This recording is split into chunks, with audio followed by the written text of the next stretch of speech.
Wat gebeurt er, Joert? Nou, we krijgen Joert naar je roeden. En dat is natuurlijk een heel gedocht. Dat haast krijg schenk in. Van die roeden zijn 19 meter lang en die moeten smellen stegen. Dus een heel gepuzzel en gevrot.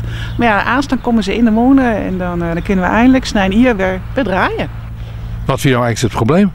Nou, de Rijksdienst voor Cultureel Erfgoed die hier betocht van als we ze nou toch de midden hakken, dan passen ze in een verzinkbad en dan gaan ze 2 keer zo lang mooi. En dat idee dat wie prachtig.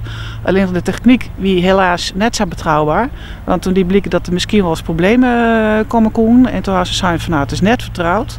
We vervangen ze weer terug nijen.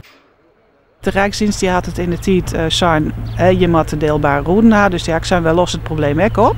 Ik weet niet precies wat het kost het jaar, maar dan was wel denken in de richting van €40.000. Wat bezit de monden van het dorp? Nou ja, dit is een verschrikkelijk belangrijke monen.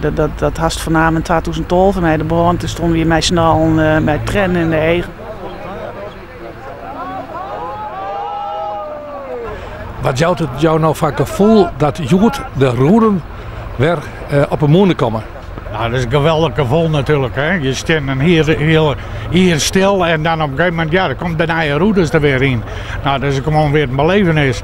We kunnen het wachten tot we weer draaien kunnen. Want hoe lang ga je nog stilzien? We gaan dik hier stilstaan, ja. Wat vind je nou, krijgt het probleem met die roeden? Want ze zien er nog prima uit.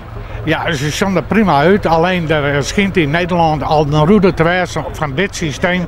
Waar de bouten in zwak werden en dat dan op een gegeven moment het spul wat verrikte. Dus op een gegeven moment toen hadden ze gezegd vanuit veiligheid, jongens, we zetten al die monden stil met deze type roede en dat maakt in geheel in. De verzinkbak is wel in Duitsland gebeurd, alleen de routes bij hier wel in Nederland maken. Alleen een verzinken, net wat je zei, dat gaan ze hier in Nederland, dat man ze 2 keer. Ja. En dat gebeurt ook wel. Ze dompelen ook wel eens 2 keer. Maar deze gaan ze nou in 1 keer dompeld in Duitsland.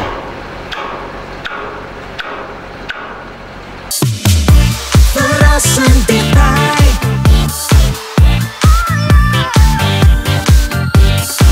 RTV